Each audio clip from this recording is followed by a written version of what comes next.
Hello friends, welcome to film talkies. இன்னைக்கு இந்த சீரிஸோட 5வது எபிசோடு தான் பார்க்க போறோம். லாஸ்ட் எபிசோட்ல இந்த பேங்க் ஜெசு ஜெயிலேயே சூசைட் அட்டெம்ப்ட் பண்ண மாதிரி ஒரு டிராமா பண்ணி அவனை ஆம்புலன்ஸ்ல கூட்டிட்டு போற வழியில ஆம்புலன்ஸ்ல இருந்த எல்லாரையும் போட்டு தள்ளிட்டு அங்க இருந்து எஸ்கேப் ஆகி போயிடுறான். இதுக்கப்புறம் என்ன நடந்ததுங்கிறத இன்னைக்கு எபிசோட்ல பார்த்து தெரிஞ்சுக்கலாம். இவன் அங்க இருந்து எஸ்கேப் ஆகி போனதுக்கு அப்புறம் இவன் அட்டாக் பண்ணிட்டு போன போலீஸ் ஆபீசர்ல ஒருத்தர் சாகிறதுக்கு முன்னாடி வாக்கி டாக்கி எடுத்து இந்த மாதிரி பேங்க் ஜெசு எங்களை எல்லாம் அட்டாக் பண்ணிட்டு எஸ்கேப் ஆகி போயிட்டான் அப்படிங்கறத ரிப்போர்ட் பண்ணிட்டு தான் செத்து போயிடுறாரு. இன்னொரு பக்கம் நம்ம கோல்டன் டைம் டீம் தான் ரெஸ்டாரண்ட்ல வந்து பார்ட்டி பண்ணிட்டு இருக்காங்க இல்லையா, அங்க கிம் கங்ஜோ கிட்ட வந்து சொல்றான், நம்ம டீம் லீடர் இன்னும் சரியான மாதிரி எனக்கு தோணல, அவரோட நிலைமை இருக்க இன்னும் மோசமாகிட்டு இருக்கும்னு எனக்கு தோணுது. ஏன்னா ஜப்பான்ல இருக்கும்போது எப்படி அந்த ஹோம் ஸ்டேவோட ஓனர் அவர் அட்டாக் பண்ணாரோ அதே மாதிரிதான் இன்னைக்குமே அங்க சேரிட்டி ஹோமோட டைரக்டர் சாங்கையுமே அவர் அட்டாக் பண்ணாரு அப்படின்ற மாதிரி அவன் இன்ஃபார்ம் பண்ணிட்டு இருக்கும்போதே அந்த ரெஸ்டாரண்ட்ல இருக்கிற டிவில இந்த மாதிரி பேங்க் ஜெசு எஸ்கேப் ஆயிட்டான் அப்படின்ற நியூஸ் ஓடிட்டு இருக்கு. அதை எல்லாரும் பாக்குறாங்க. அதை பார்த்ததும் பதறி போயிடுறாங்க. அதுவும் ஜின் எல்லாம் பாவம் நடுங்கிடுறான். ஏன்னா கடைசியா அவன் விரல துண்டு துண்டா வெட்டினப்பதானே அவன் மாட்டினான். இப்ப அவன் திருப்பி எஸ்கேப் ஆயிட்டான் அப்படின்னா மிச்சம் வச்ச வேலையை முடிக்கலாம்னு சொல்லி திருப்பி இங்க வந்துட்டானா என்ன பண்றது?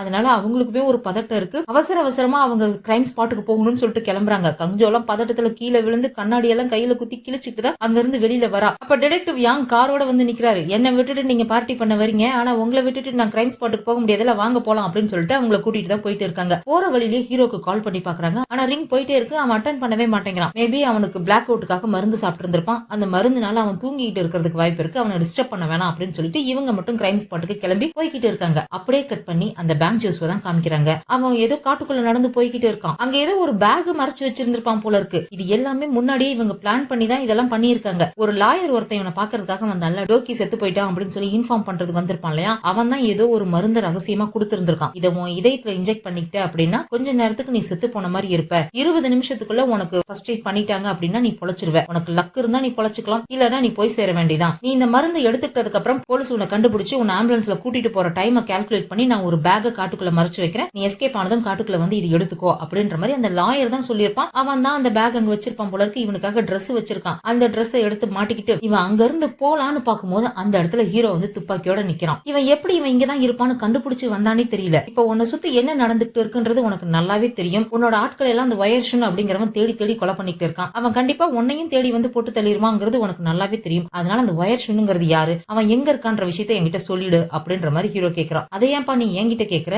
என்னை விட பெட்டரா உனக்கு தான் அவனை பத்தி நல்லா தெரியும். உனக்கு தெரிஞ்சோ தெரியாமலோ நீ அவனோட டாகாவே மாறிட்ட. அதுக்கு காரணம் உனக்குள்ள இருக்கிற அந்த விஷயம் தான் காரணம் அப்படின்னு சொல்லிட்டு அவன் கையில மணிக்கட்டுல ஒரு டாட்டூ போட்டிருப்பான் இல்லையா, அதை கையை வச்சு காமிக்கிறான். ஆனா உன்னால என்ன இங்க ஷூட் பண்ண முடியாது, என்ன நான் சாக மாட்டேன், என்னோட மிஷன் கம்ப்ளீட் ஆகிற வரைக்கும் கண்டிப்பா நான் சாக மாட்டேன் அப்படின்னு சொல்லிட்டு அவன் பாக்கெட்ல இருந்து அவனோட ஆயுதமான அந்த கத்திரிக்கோலை எடுத்துக்கிட்டு ஹீரோவை அட்டாக் பண்ணலான்னு வரும்போது ஹீரோக்கு பின்னாடியில இருந்து அன்னியன் மாதிரி ஒரு உருவம் நடந்து வரதை இந்த பேங்க் ஜெசு பாத்துடுறான். ஆனா அதை ஹீரோ கவனிக்கவே இல்ல. அவன் என்னன்னு திரும்பி பாக்குறதுக்குள்ள கண்ணிமிக்கிற நேரத்துல அந்த அன்னியன் உருவம் டக்குன்னு ஹீரோ பக்கத்துல வந்து அவன் கழுத்துல ஒரு மயக்க மருந்து ஊசியை இன்ஜெக்ட் பண்ணிட்டு ஹீரோவோட துப்பாக்கியை எடுத்து அந்த பேங்க் ஜெஸோட கால்லயே ஷூட் பண்ணிடுறான். இது எல்லாம் ஜஸ்ட் ஒரு செகண்ட்லயே நடந்து முடிஞ்சிருது. அதுக்கப்புறம் இவன் ஹீரோவை ஒண்ணுமே பண்ணல, வெறும் மயக்க மருந்து மட்டும் தான் போட்டிருக்கான். ஆனா அந்த பேங்க் ஜெஸோ தான் அவனோட ஒயர் வச்சு கழுத்தை நெரிச்சு கொலை பண்ண ட்ரை பண்ணிட்டு இருக்கான். என்னதான் மனுஷங்க முட்டாளா இருந்தாலும் அவங்களுடைய ஓனர் அட்டாக் பண்ணணும்னு நினைக்க கூடாது அப்படின்ற மாதிரி அந்த அண்ணியன் சொல்லிட்டே தான் பேங்க் ஜெஸோ கழுத்தை பிடிச்சி நெரிச்சுட்டு இருக்கானா. இல்ல இதுக்கப்புறம் நான் ரொம்ப ஸ்ட்ராங்கா மாறுவேன், எல்லாத்தையும் நான் கொல்லுவேன் அப்படின்ற மாதிரி சொல்லிட்டு அவனோட சிசர் எடுத்து இந்த அண்ணியன் அட்டாக் பண்ணி தள்ளி விட்டுட்டு எந்திரிச்சு நின்னுக்கிறான். இவன் கையில சிசர் இருக்கு, அவன் கையில ஒயர் இருக்கு. இதை வச்சு ரெண்டு பேரும் மாத்தி மாத்தி அட்டாக் பண்ணிக்கிறதுக்கு ரெடியா நின்னுட்டு இருக்கானுங்க. அந்த அண்ணியன் முன்னேறி வந்துட்டே இருக்கான். இந்த பேங்க் ஜெசு அப்படியே பின்னாடி நகர்ந்து போய்கிட்டே இருக்கான். மலையோட உச்சிக்கு போயிடுறான். கீழே வந்து கடல் இருக்குது. ரெண்டு பேர்ல யார் அட்டாக் பண்ண போறாங்க அப்படின்னு சொல்லி பாத்துட்டு இருக்கும் போதே இங்க ஹீரோ மயக்கம் தெரிஞ்சு எழுந்திருக்கிறான். இவன் எழுந்திருக்கிறத அந்த பேங்க் ஜெசு பாத்துடுறானா. அவன் எந்திரிக்கிறான்னு தெரிஞ்சதும் ஒரு மாதிரி சிரிச்சுட்டு கோஸ்கே அப்படின்னு கத்திட்டு அப்படியே பின்னாடி கடல்ல குதிச்சிடுறான். அப்படியே கட் பண்ணி இந்த ஆம்புலன்ஸ்ல அட்டாக் நடந்துச்சுல அந்த இடத்த தான் காமிக்கிறாங்க. நம்ம வயலன்ட் கிரைம் யூனிட் எல்லாம் அங்க வந்திருக்காங்க. நம்ம கோல்டன் டைம் டீமும் அந்த இடத்துக்கு வந்துடுறாங்க. அங்க இறந்து போன போலீஸ் ஆபீசர்ஸோட பாடி எல்லாம் கிளியர் பண்ணிட்டு இருக்காங்க. இங்க இருந்து அவன் எங்க தப்பிச்சு போயிருப்பான் அப்படின்னு சொல்லி இவங்க பாத்துக்கிட்டு இருக்கும் போதே அந்த ஆம்புலன்ஸ் கிட்ட இருந்து ரத்தம் துளி துளியா சிந்திக்கிட்டே அந்த காட்டுக்குள்ள போற மாதிரி தெரியுது. அதை ஜூங்கி கண்டுபிடிச்சிடுறாரு. கண்டிப்பா இந்த பேங்க் ஜெசு தனியா எஸ்கேப் ஆயிருக்க மாட்டான், அவனுக்கு யாரோ வெளியே இருந்து ஹெல்ப் பண்ணிருக்கணும், கூட்டாளி யாரோ இருந்திருக்கணும் அப்படின்னு சொல்லிட்டே தான் இவங்க அந்த ரத்தத்தை ஃபாலோ பண்ணிக்கிட்டே போறாங்களா. அப்போ இவங்க ஹீரோ இந்த பேங்க் ஜெசு அன்னியன் 3 பேர் சண்டை போட்டுட்டாங்களே அந்த இடத்தையும் கண்டுபிடிச்சிடுறாங்க. இப்போ அந்த இடத்துல யாருமே இல்ல, ஆனா அங்க நிறைய ரத்தம் படிஞ்சிருக்குது. இந்த இடத்துல யாரோ சண்டை போட்டுட்டு இருந்திருக்காங்க அப்படிங்கிற விஷயம் அந்த அட்மாஸ்பியரை பார்த்தாலே உங்களுக்கு நல்லா தெரியுது. மேபி பேங்க் ஜெசுக்கும் அவனோட கூட்டாளிக்குமே சண்டை நடந்திருக்கலாம். அது மட்டும் இல்லாம இங்க இருந்து அந்த மலையில இருந்து யாரோ கீழே விழுந்திருக்காங்க அப்படின்றதையும் கண்டுபிடிக்கிறாங்க. இந்த பேங்க் ஜெசு எப்பவுமே அவனோட காரியம் முடிஞ்சதும் கூட்டாளிகளை கொன்னுடுவான். மேபி இந்த பேங்க் ஜெசு தான் அவனோட கூட்டாளியை கொண்டிருக்கணும். அவனோட கூட்டாளி ஒருவேளை அந்த வயர் ஷுன்னா கூட இருக்கலாம் அப்படின்ற மாதிரி கங்ஜோ சொல்றா. ஆனா இங்க இருந்து விழுந்தா பொழைக்கிறதுக்கு வாய்ப்பே இல்லையே அப்படின்ற மாதிரி கிம் சொல்லிட்டு இருக்கான். நீ அப்படி நினைக்காத, ஒருவேளை விழுந்தது பேங்க் ஜெசுவா இருந்தா அவன் ஸ்பெஷல் போர்ஸ்லயும் வேலை பார்த்திருக்கான், பத்தாததுக்கு கோஸ்டல் கார்டா வேற இருந்திருக்கான். அவனோட டெட் பாடியை கண்டுபிடிக்காத வரைக்கும் நாம அவன் செத்து போயிட்டாங்கிற முடிவுக்கு மட்டும் வரவே கூடாது அப்படின்ற மாதிரி டீம் லீடர் சொல்றாரு. அந்த சமயத்துல கங்ஜோக்கு தூரத்துல ஏதோ சத்தம் கேக்குதுன்னு சொல்லிட்டு அந்த சத்தத்தை ஃபாலோ பண்ணிக்கிட்டே போறான். ஏதோ பெல் அடிக்கிற மாதிரி சத்தம். அதை நல்லா கவனிச்சு பாக்குறா. கையில யாரோ எதையோ வச்சு தட்டிக்கிட்டே நடந்து போற மாதிரி அவளுக்கு நல்லாவே தெரியுது. யாரோ அந்த பக்கம் இருக்காங்க போறாங்க அப்படின்னு சொல்லிட்டு அதை ஃபாலோ பண்ணிக்கிட்டே போய்கிட்டு இருக்கா. இருட்டுல இவ எங்க தனியா போறாளேன்னு சொல்லிட்டு ஜூங்கியும் பின்னாடி ஓடி வந்துடுறாங்க. எங்க மேடம் போறீங்க அப்படின்னு சொல்லிட்டு. அங்க யாரோ இருக்காங்க அப்படின்னு சொல்றான். இவங்க எல்லாம் தேடி பாக்குறாங்க. ஆனா அங்க யாருமே இருக்கிற மாதிரி தெரியல. இல்ல மேடம் அப்படின்னு சொல்லிடுறாங்க. இல்ல நான் ஏதோ சத்தம் கேட்டேன், ஆனா அந்த சத்தத்தை நான் முன்னாடி கேட்டதே இல்ல, என்ன சத்தமா இருக்கும் அப்படின்னு யோசிச்சுட்டு இருக்கா. அதுக்குள்ளேயே அந்த பேங்க் ஜெஸ் ஒரு பேக் மறைச்சு வச்சிருந்தாலையா, அதையுமே அவங்க கண்டுபிடிச்சு எடுத்துடுறாங்க. இன்னொரு பக்கம் அந்த காட்டுக்குள்ளேயே ஏதோ ஒரு இடத்துல வந்து யாரோ ஹைக்கிங் வந்தவங்க டென்ட் போட்டு தங்கியிருப்பாங்க போல இருக்கு. அவங்க ஏதோ பார்த்தாங்க கேட்டாங்கன்னு தெரிய வந்து நம்ம வயலண்ட் கிரைம் யூனிட்டோட டீம் லீடர் அவங்க கிட்ட போய் விசாரிக்கிறாங்க. எனக்கு சத்தம் மட்டும் தான் சார் கேட்டுச்சு, யாரோ திடீர்னு கத்துற சத்தம் கேட்டுச்சு, அவங்க என்ன சொன்னாங்கன்னு எனக்கு சரியா கேட்கல, ஏதோ கோஸ்கேன்ற மாதிரி தான் சொன்னாங்க, எனக்கு கன்ஃபார்மா தெரியல சார், நான் அந்த வார்த்தை தான் கேட்டேன் நானு அப்படின்ற மாதிரி சொல்றாங்க. ஆனா கோஸ்கேன்ற வார்த்தை ஹீரோவோட பேருங்கிறது தான் டீம் லீடருக்கு நல்லாவே தெரியுமே. எதுக்காக ஹீரோவோட பேர் இந்த இடத்துக்கு வந்துச்சு, அவனுக்கு இதுக்கு என்ன சம்பந்தமா இருக்கும் அப்படின்ற மாதிரி இவர் யோசிச்சுட்டு இருக்கும் போதே ஒரு போலீஸ் ஆபீசர் ஓடி வந்து சரி இந்த மருந்து டப்பா அந்த இடத்துல கிடைச்சது அப்படின்னு சொல்லிட்டு கொண்டு வந்து கொடுக்குறாங்க. ஹீரோ பிளாக் அவுட் ஆகும்போது ஒரு மெடிசன் வழக்கமா எடுத்துக்குவான் இல்லையா, அதே மருந்து டப்பா தான். இவர் தான் அவனை பத்தி 3 வருஷமா விசாரணை பண்ணிட்டு இருந்தப்ப இந்த மருந்து அவன் சாப்பிடுறாங்கிறத இவர் தானே கண்டுபிடிச்சு கஞ்சோ கிட்டே இன்ஃபார்ம் பண்ணாரு. அதனால இதை பத்தி அவருக்கு நல்லாவே தெரியுது. அப்படியே கட் பண்ணி ஹீரோ தான் காமிக்கிறாங்க. அவன் வீட்டுக்கு வந்துட்டான்னு நினைக்கிறேன். பாத்ரூம்ல கண்ணாடி முன்னாடி நின்னுட்டு இருக்கான். மண்டைய கண்ணாடியில நங்குன்னு அடிச்சிருப்பான் போல இருக்கு. ஏன்னா கண்ணாடி உடைஞ்சு அங்கேயும் ரத்தம் வலியுது, இவனோட மண்டையிலயும் ரத்தம் வளைஞ்சிட்டு இருக்கு. அப்ப அவன் ஒரு விஷயத்தை யோசிச்சு பாக்குறான். இங்க அந்த பேங்க் ஜேசு கடல்ல குதிச்சப்ப இவன் மயக்கம் தெளிஞ்சு எந்திரிச்சிருப்பான் இல்லையா, முழுசா மயக்கம் தெளிஞ்சிருக்காது, அறகுற மயக்கத்துல தான் இருந்திருப்பான். அப்ப அந்த அன்னியன் ஹீரோ கிட்ட வந்து பேசி இருந்திருப்பான். எதுக்காக கோஸ்கி நீ உன்னோட டேலண்ட் இப்படி வேஸ்ட் பண்ணிட்டு இருக்க, உனக்கே நல்லா தெரியும் உன் கையில இருக்க இந்த டாட்டூவை பத்தி, உன்னோட விதியில இருந்து உன்னால எஸ்கேப் ஆக முடியாது கோஸ்கே, சீக்கிரமா அக்செப்ட் பண்ணிக்கோ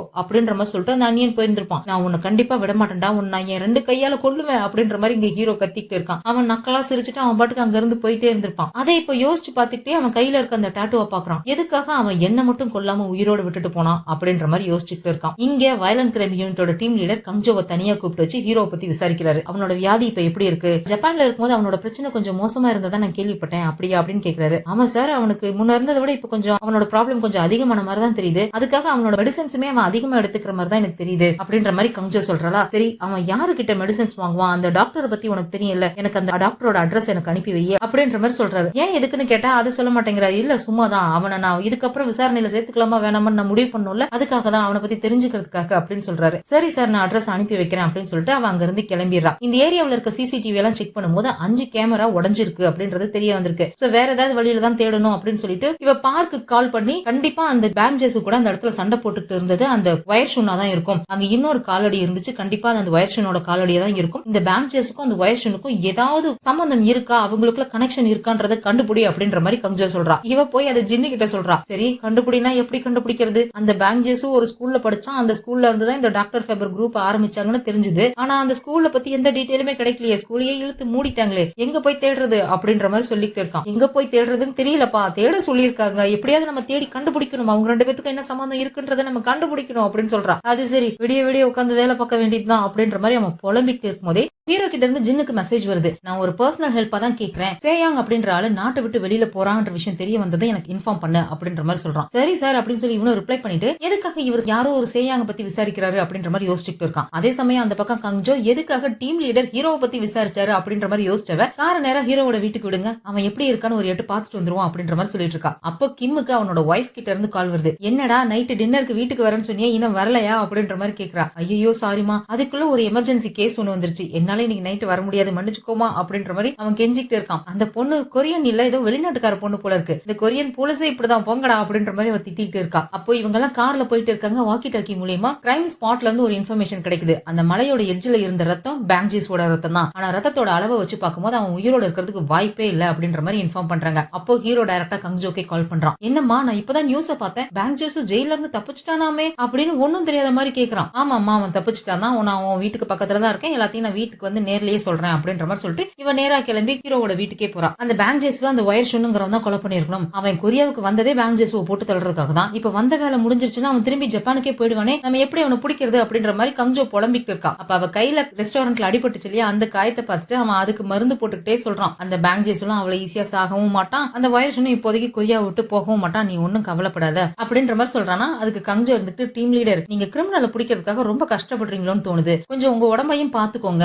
நம்ம நம்ம ஃபாரன்சிக் டாக்டர் ஒரு டாக்டரை ரெக்கமெண்ட் பண்ணிருக்காரு, நீங்க அவரை போய் பாருங்க, உங்களோட இந்த பிளாக் அவுட் பிரச்சனையை கொஞ்சம் சரி பண்ண பாருங்க, உங்க உடம்ப பாத்துக்கோங்க டீம் லீடர் அப்படின்ற மாதிரி சொல்றாளா. நீயும் உன்னோட உடம்ப பாத்துக்கோமா, நீ கொஞ்சம் ரெஸ்ட் எடு, எனக்கு தெரியும் உன் காதுல பிரச்சனை இருக்கு அப்படின்னு சொல்லி, என்கிட்ட போய் சொல்லாத, உன் காதுல பிரச்சனை இருக்கு, நீ கொஞ்சம் ரெஸ்ட் எடுத்துக்கோ, எப்படி இருந்தாலும் அந்த வயசுல நம்ம பிடிக்கிற வரைக்கும் நமக்கு ரெஸ்ட்ங்கிறது கிடைக்கவே போறது கிடையாது, அதனால அப்பப்ப கிடைக்கிற கேப்ல ரெஸ்ட் எடுத்துக்கோ அப்படின்ற மாதிரி சொல்லிட்டு இருக்கான். அப்போ கால் சென்டர்ல இருந்து ஜின் கால் பண்றான். அந்த பேங்க் ஜூஸ் படிச்ச அந்த ஸ்கூலை பத்தி விசாரிக்க சொல்லியிருந்தாங்களே, அந்த ஸ்கூலை பத்தி எந்த ரெக்கார்டுமே கிடைக்கல அப்படின்னு ஏற்கனவே சொல்லிட்டாங்க. இப்பவுமே தேடி பார்த்திருக்கான், எந்த ரெக்கார்டுமே கிடைக்கல. ஆனா அங்க 2002 இருந்து 2005 வரைக்கும் ஒரு டைரக்டர் ஒருத்தன் வேலை பார்த்திருக்கான், அவனோட இன்ஃபர்மேஷன் கிடைச்சிருக்கு, அவன் மட்டும் தான் இப்போதைக்கு அந்த ஸ்கூல் சம்பந்தப்பட்ட ஆள் கிடைச்சிருக்கான் அப்படின்ற விஷயத்த சொல்றான். சரி, அவனை நாளைக்கு போலீஸ் ஸ்டேஷனுக்கு வர சொல்லிடு, அவங்க கிட்ட விசாரணை பண்ணுவான் அப்படின்ற மாதிரி ஹீரோ சொல்லிட்டு இருக்கான். அந்த ஸ்கூலும் இந்த ஒயர்ஸும் இந்த பேங்க் ஜூஸும் 3 பேத்துக்கும் கண்டிப்பா ஏதோ ஒரு கனெக்ஷன் இருக்கு. எனக்கு தெரிஞ்சு இந்த ஸ்கூல்ல தான் மொத்தமா இந்த டார்க் வெப்புக்கு வீடியோ அப்லோட் பண்றதுக்கு ஆட்களையே உருவாக்கி இருக்காங்களோன்னு எனக்கு தோணுது அப்படின்ற மாதிரி ஹீரோ சொல்லிட்டு இருக்கான். இவ்வளவு நேரமா அவன் பேசும்போது அவனுடைய குரலை வச்சு கஞ்சோக்கு இவன் ஏதோ ஒரு விஷயத்த மறைக்கிறான்னு மட்டும் இவனுக்கு நல்லா தோணுது. ஆனா அது என்ன ஏதுங்கிறத அவன் கேட்டுக்கவே இல்ல. சரி சார், நான் கிளம்புறேன் அப்படின்ற மாதிரி சொல்லிட்டு அவன் அங்க இருந்து கிளம்பும் போது பாத்ரூம்ல அவன் கண்ணாடி உடஞ்சிருக்கிறத பாத்துடுறா. சரி, என்னாச்சு, பாத்ரூம் கண்ணாடி ஏன் இப்படி உடஞ்சிருக்கு அப்படின்ற மாதிரி கேட்கிறாளா. அது ஒண்ணு இல்ல, சும்மாதான், உங்களுடைய கைண்ட்னஸ் இன்னொருத்தங்களுக்கு அன்கம்ஃபர்டபுளா இருக்கும் அப்படின்ற மாதிரி சொல்லிடுறான். இவன் இப்படி சொன்னதுக்கு அப்புறம் அடுத்து வேற ஏதாவது கேட்க முடியுமா. சரி சார், பாத்துக்கோங்க அப்படின்னு சொல்லிட்டு அவன் அங்க இருந்து கிளம்பிடுறா. வீட்டுக்கு வெளியே வந்து அவளோட செருப்பு போடும்போது தான் கவனிக்கிறா, பக்கத்துல ஹீரோவோட ஷூ இருக்கு, அந்த ஷூ ஃபுல்லா மண்ணா இருக்கு. இவன் இருக்கிறது அபார்ட்மெண்ட்ல டவுன் டவுன்ல, ஷூல மண்ணுக்கரை வர்றதுக்கு வாய்ப்பே கிடையாது. அந்த காட்டுல பேங்க் ஜேசு கூட யாரோ சண்டை போட்டிருக்காங்க, கூட ஒரு கூட்டாளி இருந்திருக்கா, அந்த கூட்டாளியோட ஷூ தடமும் கிடைச்சிருக்கு அப்படின்ற மாதிரி கங்ஜோ சொல்லிருப்பா. ஒருவேளை இந்த ஷூ அந்த ஷூவா இருக்குமோ அப்படின்ற ஒரு சந்தேகம் கங்ஜோக்கு வருது. ஆனா அந்த ஷூ எடுத்து செக் பண்ணாலா இல்ல சைஸை எதுவும் மெஷர் பண்ணாலா அப்படிங்கறதெல்லாம் காமிக்கல. ஒரு மாதிரி சந்தேகத்தோட அங்க இருந்து கிளம்பி போறா. அப்படியே கட் பண்ணி யாரோ ஒரு ஆளை காமிக்கிறாங்க. நல்ல காஸ்ட்லியான கோட்டு சூட்டு, கையில ஒரு பிரீஃப் கேஸ், ஆளை பாக்குறதுக்கே பணக்கார பிசினஸ் மேன் அப்படிங்கறது நல்லாவே தெரியுது. அவன் முகத்தை எல்லாம் காமிக்கல, ஆனா அவன் நடந்து போகும்போது காட்டுல கங்ஜோக்கு ஒரு பெல் சத்தம் கேட்டிருக்கோம் இல்லையா, அதே சத்தம் இங்க இவங்கிட்டையும் கேக்குது. அவன் கையில லைட்டரை வச்சுக்கிட்டு ஓபன் பண்ணி க்ளோஸ் பண்ணி அந்த மாதிரி தட்டி தட்டி விளையாண்டுட்டே போய்கிட்டு இருக்கான். அந்த சத்தம் தான் பெல் சத்தம் மாதிரி கேட்டிருக்கு. இவன் யாரு என்னன்னு நமக்கு காமிக்கவே இல்ல. ஆனா இவன் தான் ஒயர் ஷூனா இருக்கணுங்கிறது நல்லாவே தெரியுது. பேங்க் ஜேசு ஒருவேளை உயிரோட பொழைச்சிருந்து அவன் எங்கேயாவது எஸ்கேப் ஆகி போயிருந்தானா ஏதாவது சிசிடிவில மாட்டுவான் இல்லையா, அதனால எங்கேயாவது அவன் மாட்டானா அப்படின்னு சொல்லி இந்த கால் சென்டர்ல இருக்க எல்லாரும் விடிய விடிய உட்காந்து எல்லா சிசிடிவியும் செக் பண்ணி பாத்துக்கிட்டு இருக்காங்க. அவங்களுக்கு எல்லாம் எதுவும் கிடைக்கவே இல்ல. கஞ்சோலாம் டயர்ட் ஆயிட்டா, அவளுக்கு காது வேற வலிக்க ஆரம்பிச்சிருச்சு. அவ வழியில கஷ்டப்படுறத பார்த்துட்டு பார்க் வந்து, மேடம் நீங்க கொஞ்ச நேரம் போய் ரெஸ்ட் எடுங்க, நான் கொஞ்ச நேரத்துக்கு கால் சென்டரை சமாளிச்சுக்கிறேன் அப்படின்ற மாதிரி சொல்லி கஞ்சோவை அனுப்பி வைக்கிறா. சரின்னு சொல்லிட்டு இவளும் போலான்னு பாக்கும்போது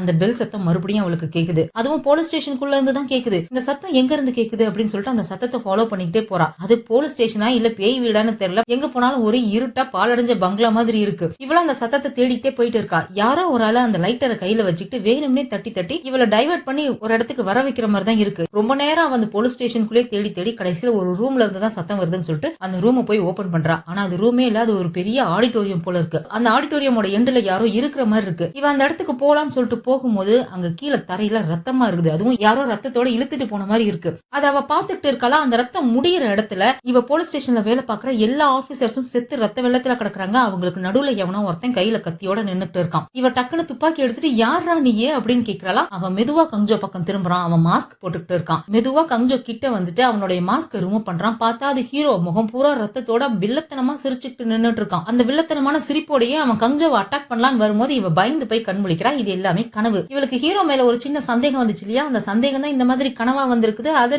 ஒத்துக்கலாம். ஆனா அவன் போட்டிருந்த மாஸ்க், பேங்க் ஜேசு அந்த ஒயர் ஷூன் கொலை பண்ணான் இல்லையா, அப்போ அன்னியன் மாதிரி கெட்டப்ல வந்தப்ப அவன் போட்டிருந்த மாஸ்க், அந்த மாஸ்க் எப்படி இவளோட கனவுல வந்துச்சுன்னு தான் தெரியல. அப்படியே கட் பண்ணி நம்ம வயலன்ட் கிரைம் யூனிட்டோட டீம் லீடர் தான் காமிக்கிறாங்க. ஹீரோ யாருக்கிட்ட மெடிசன் வாங்குறான்னு சொல்லி அந்த டாக்டரோட அட்ரஸ் கஞ்சோ கிட்ட கேட்டாரு இல்லையா, அந்த லேடி டாக்டரை பாக்குறதுக்காக தான் வந்திருக்காரு. அந்த டாக்டர்கிட்ட போய் கேக்குறாங்க, இவன் கொரியால இருந்து ஜப்பானுக்கு தப்பிச்சு போனப்ப அவன் அங்க இருந்து உங்ககிட்ட மருந்து எதுவும் கேட்டானா அப்படின்னு கேக்குறாரு. அவங்களும் சொல்லிடுறாங்க, ஆமா சார், அவன் ஜப்பானுக்கு போனதுக்கு அப்புறம் ஒரு நாள் எனக்கு கால் பண்ணான். என்னோட நிலைமை இங்க இன்னும் இருக்க இருக்க மோசமாயிடுச்சு, எனக்கு உடனே என்னோட மருந்து வேணும், எனக்கு அனுப்பி வைங்க, இல்லன்னா நீங்களே கொண்டு வந்து கொடுங்க அப்படின்ற மாதிரி சொன்னான். நானும் அவன் கேட்ட மருந்து அனுப்பி வச்சிட்டேன். இந்த விஷயம் யாருக்கும் தெரிய வேண்டாம்னு சொன்னா, அதனாலதான் உங்க ஆளுங்க அப்ப என்கிட்ட வந்து விசாரிச்சப்ப கூட நான் அந்த விஷயத்த சொல்லவே இல்ல. எனக்கு தெரிஞ்சு அவனோட கண்டிஷன் ரொம்ப ஒஸ்ட் ஆயிட்டே இருக்குது. அவனோட பிரச்சனையை சரி பண்றதுக்கு வாய்ப்பே இல்ல. அவனோட பிளாக் அவுட் பிரச்சனையும் தாண்டி அவன் வேற ஏதோ விஷயத்தை நினைச்சு ரொம்ப பயந்து போயிருக்கான் அப்படின்ற மாதிரி அந்த டாக்டர் சொல்றாங்க. இதெல்லாம் கேட்டுட்டு இவர் ஒரு மாதிரி யோசனையோடய வந்துட்டு இருக்காரு. அப்படியே கட் பண்ணி அடுத்த நாள் காலையில காமிக்கிறாங்க. கிம் நைட்டு பூரா வேலை பார்த்துட்டு வீட்டுக்கு போகவே இல்லை இல்லையா, அதனால அவனோட ஒய்ஃப் சமைச்சதெல்லாம் பேக் பண்ணிட்டு நேரா போலீஸ் ஸ்டேஷனுக்கே வந்துட்டா போல இருக்கு. அவனுக்கு சாப்பாடு கொடுக்கணும்னு சொல்லிட்டு அங்க இருக்க ஒரு போலீஸ் ஆஃபீஸர்ட்ட போய், இந்த மாதிரி கோல்டன் டைம் டீம்ல வேலை பார்க்கற கிம்மோட ஒய்ஃப் தான் நானு, அவனுக்கு சாப்பாடு கொடுக்கணும், அவன் எங்க இருக்கான் அப்படின்ற மாதிரி கேக்குறா. ஆனா அந்த பொண்ணு பேசுறது அவனுக்கு புரியவே இல்லை. ஏன்னா அந்த பொண்ணு கொஞ்சம் அரகுற கொரியன்ல தான் பேசிட்டு இருக்கா. வெளிநாட்டுக்கார பொண்ணு இல்லையா, அதனால அவளுக்கு சரியா பேசவும் வரல. இவ பேசுறது அவனுக்கு புரியவும் இல்ல. அவ கோல்டன் டைம் டீம்னு சொன்னது மட்டும் புரிஞ்சதுனால அந்த பக்கமா போனா டிடெக்டிவ் யாங்க புடிச்சு விட்டுடுறான். அவனுக்குமே இந்த பொண்ணு பேசுற எதுவுமே புரியவே இல்ல.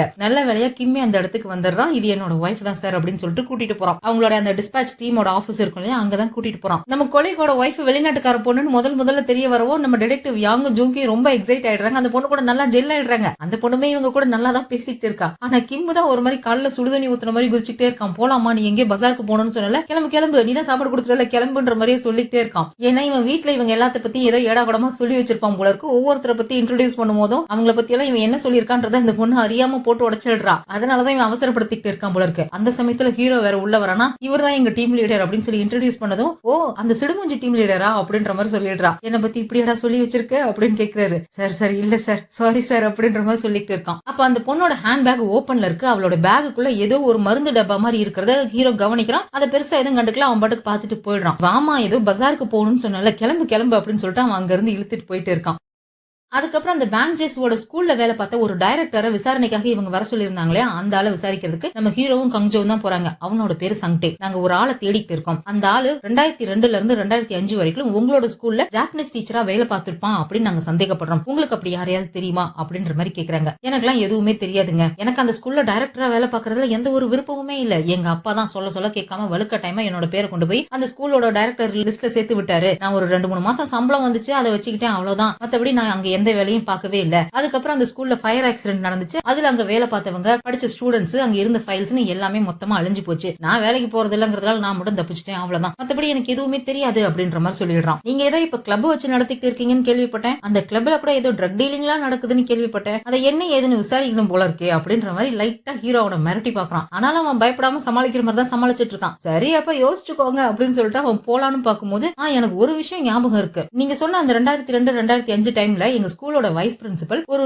டீச்சரை கூட்டிட்டு வந்தாரு. பார்ட் டைமா பிரேக் டைம்ல மட்டும் அவர் பாடம் நடத்துவாரு. அந்த டீச்சர் ஜாப்பனீஸ் தான் நடத்தினாருன்னு நினைக்கிறேன் அப்படின்ற மாதிரி அவன் சொல்லிட்டு இருக்கான். கட் பண்ண இந்த கிம்மோட ஒய்ஃப் ஏதோ பஜாருக்கு போறேன் அப்படின்னு சொல்லிட்டு வந்தா இல்லையா, அங்க ஏதோ இமிகிரண்ட் விமன் சென்டர் அப்படின்னு சொல்லி ஏதோ ஒரு அமைப்பு இருக்கும் போல இருக்கு. அந்த இடத்துக்கு தான் வந்திருக்கா. வெளிநாட்டுல இருந்து வந்த பொண்ணுங்களுக்காக நடத்துற ஏதோ ஆர்கனைசேஷன் போல இருக்கு. அங்கதான் வந்திருக்கா. அடுத்த கொஞ்ச நேரத்துல அந்த விமன் சென்டர்ல இருந்து யாரோ ஒரு ஆள் ஹெல்ப்லைனுக்கு கால் பண்றான். இங்க யாரோ ஒருத்தங்க வந்து எங்களை அட்டாக் பண்றாங்க அப்படின்னு சொல்றாங்க. இப்படி ஒரு கால் வந்ததுமே அது நிஜமா பிராங்கான்னு செக் பண்றதுக்காக அவங்க கால் லொகேஷனை ட்ராக் பண்ணி பாக்குறாங்க. உண்மையிலேயே அது அந்த விமன் சென்டர்ல இருந்து தான் வந்திருக்குன்னு தெரிய வருது. சரி சார், என்ன நடந்துச்சுன்னு கொஞ்சம் தெளிவா சொல்றீங்களா அப்படின்ற மாதிரி கங்ஜோ கேக்குறான். அவனும் சொல்ல ஆரம்பிக்கிறான். இந்த பொண்ணு அங்க போனா இல்லையா, இவளோட பேரு டீனா. அந்த விமன் சென்டருக்கு ஹெட்னு சொல்லி ஒரு லேடி இருப்பாங்க. அந்த லேடி கிட்ட போய் இவ பேசிக்கிட்டு இருக்கா. எல்லாரும் ஜாலியா சந்தோஷமா பேசிக்கிட்டு இருக்காங்க. அப்ப யாரோ ஒரு ஆள் அந்த இடத்துல பெரிய குப்பை பாஸ்கெட் மாதிரி ஒன்னு டிராவலில வச்சு தள்ளிக்கிட்டே பின்னாடியே நடந்து வந்துட்டு இருக்கான். அது குனிஞ்ச வாக்குலயே. யார் இவன், வித்தியாசமா இங்க எதுக்கு வரான் அப்படின்னு சொல்லி பார்த்துட்டு இந்த டீனா தான் போய் அவனை தட்டி கூப்பிடுறா. யார் நீங்க அப்படின்னு சொல்லிட்டு. அந்த குப்பை பாஸ்கெட்ல ஏதோ கொலன்னு கம் மாதிரி என்னத்தையும் வச்சிருப்பான் போல இருக்கு. இவன் எழுந்திருச்சவன் டக்குன்னு அதை மொண்டு அங்க இருக்கிறவங்க மேல எல்லாம் ஊத்துறான். அந்த பக்கெட்டே ஃபுல்லா அந்த தர பூரா ஊத்தி விட்டுடுறான். அது கம் மாதிரி இருக்கா. அங்க இருக்கிறவங்க எல்லாம் அங்க இருந்து ஓடவும் முடியல, வழுக்குது. எல்லாம் வலிக்கி அங்கே தொப்புன்னு விழுந்துட்டு இருக்காங்க. அப்ப அவன் ஏதோ புள்ளங்குழல் மாதிரி ஒரு மூங்கில் கம்பம் எடுத்து வாயில வச்சு ஊதுறானா, அதுக்குள்ள இருந்து ஊசி மாதிரி டார்ட் வந்து அங்க இருக்கிறவங்க மேல எல்லாம் டக்குன்னு அடிச்சுக்கிட்டே இருக்கு. இப்ப போன் பண்ண ஆளு கொஞ்சம் தடுமாறி பக்கத்துல இருக்க ரூம்குள்ள போய் கதவை சாத்திட்டு தான் போன் பண்ணி இந்த விஷயத்தெல்லாம் சொல்லிட்டு இருக்கான். சரி எங்களுக்கு கொஞ்சம் வீடியோ கால் பண்றீங்களா, அங்க நடக்கிற விஷயத்தை நான் நேர்ல பாக்கணும் அப்படின்னு சொல்றான். இவனும் வீடியோ கால் பண்ணி அங்க ஜன்னல் வழியா அந்த பக்கம் நடக்கிறதெல்லாம் காமிச்சிட்டு இருக்கானா. அப்ப அந்த அட்டாக் பண்றவன் ஏதோ ஒரு வார்த்தையை கத்திக்கிட்டே இருக்கான். அவன் ஏதோ வேற பாஷையில பேசுறான் போல இருக்கு. பார்க்குக்கு தான் எல்லா பாஷையும் நல்லா தெரியும் இல்லையா. அவன் சொல்றான் அவன் பேசினது இந்தோனேஷியன் லாங்குவேஜ். குழந்தைங்களை திங்கிற சாத்தான் அப்படின்ற மாதிரி தான் அவன் சொல்றான் அப்படின்ற விஷயத்தை பார்க் கண்டுபிடிச்சு சொல்றான். ஆனா கங்ஜோக்கு நல்லாவே தெரியுது அது பையன் இல்ல பொண்ணு. ஒரு பொண்ணு தான் பையன் மாதிரி குரலை மாத்தி பேசுறா அப்படிங்கறது நல்லாவே தெரியுது. அவன் பாட்டுக்கு வாயில அந்த புல்லாங்குழல வச்சு டாக்டர் ஒவ்வொருத்தர் மேலேயே அடிச்சுக்கிட்டே இருந்தவன் கடைசியா அந்த ஆர்கனைசேஷனோட ஹெட் ஒரு லேடி இருந்தாங்களே, அந்த லேடி மேலேயும் போய் அடிச்சிடுறான். அவங்க மேல அடிச்சதுமே அவன் அங்கிருந்து எஸ்கேப் ஆகி போயிட்டான். அதுக்கு மேல அவன் யாரையுமே அட்டாக் பண்ணவே இல்ல. உடனே இந்த போன் பேசினாலும் வேகமா ஓடி போய் பாக்குறான். அவங்க ஒரு மாதிரி துடிக்கிறாங்க. அதை பார்த்தாலே நல்லா தெரியுது அவன் அந்த டாட்ல பாய்சனை வச்சிருக்கான். அதனாலதான் அவங்க துடிக்கிறாங்க அப்படின்னு தெரியுது. உடனே கங்ஜோ இது கோட் 0 கேஸ் அனௌன்ஸ் பண்ணி டிஸ்பாச் டீம் கிட்ட இன்ஃபார்ம் பண்றா. அவங்க சொல்ற இடம் இப்பதானே கிம்மோட ஒய்ஃப் அந்த இடத்துக்கு தான் போயிட்டேன்னு சொல்லி கால் பண்ணி வேற இன்ஃபார்ம் பண்ணிருப்பா.